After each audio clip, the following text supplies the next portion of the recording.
Ça et beaucoup d'autres choses. Donc je trouve qu'on a bien entamé notre match. C'est un match qui n'était pas si facile que ça à gérer sur le plan je dirais, des enjeux qui étaient mobilisés aujourd'hui. Donc j'ai trouvé qu'on avait fait preuve de sang-froid sur l'entame et qu'on avait, malgré les conditions de terrain, essayé d'exprimer tout de suite des intentions de jeu. Donc valorisé par ce but marqué. Et donc ça, j'étais vraiment à la fois content je dirais de la tenue émotionnelle qu'on avait eue et des intentions qu'on avait exprimées. Ensuite, on a perdu le fil sur 1 minute et 30 secondes, je crois. Donc un ballon peut-être probablement qu'on peut mieux sortir. Et puis l'enchaînement après, où je crois qu'on a perdu un peu nos repères. Et le passage à 3-1 nous fait très mal. Pour arriver à la mi-temps, évidemment avec des têtes un peu groggy. Mais j'avais la sensation que justement en capitalisant sur ce premier quart d'heure, on avait exprimé beaucoup de bonnes choses. Et en sachant, je dirais, la fébrilité potentielle lyonnaise si on marquait un but supplémentaire, qu'on pouvait revenir dans ce match. Donc il était nécessaire pour cela de modifier un peu l'équilibre de l'équipe, dont on sait qu'il est encore un peu précaire. On s'en est déjà parlé plusieurs fois. On a besoin d'un peu plus de vitesse pour gérer nos transitions, un peu plus d'impact pour couper les premières intentions aux endroits des pertes. Et si on était capable d'apporter ça sur cette seconde mi-temps, on ne pouvait pas le faire au début du match parce qu'on a des contraintes liées à, je dirais, la montée en puissance de nos joueurs par rapport à des blessures antérieures. Donc à la mi-temps, c'était possible.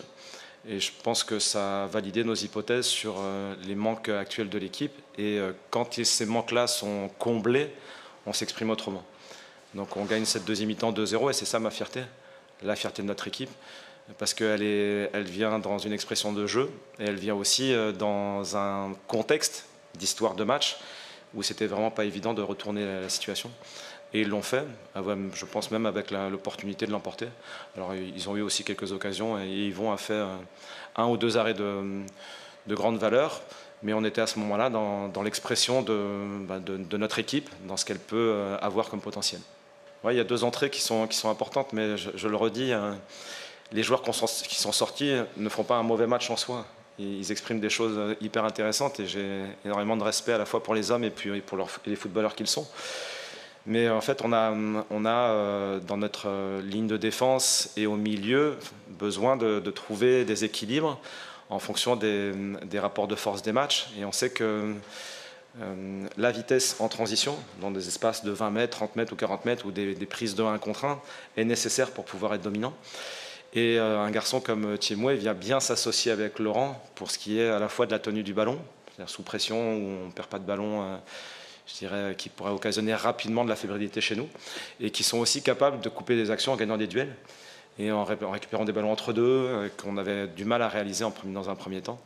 Et donc ça fait basculer le rapport de force légèrement, parce qu'il ne faut pas grand-chose dans des matchs de ce niveau-là, pour que ce soit en faveur ou en défaveur. Et donc ces 2 entrées-là ne suffisent pas à expliquer que notre deuxième mi-temps était meilleure, mais participent à la compréhension.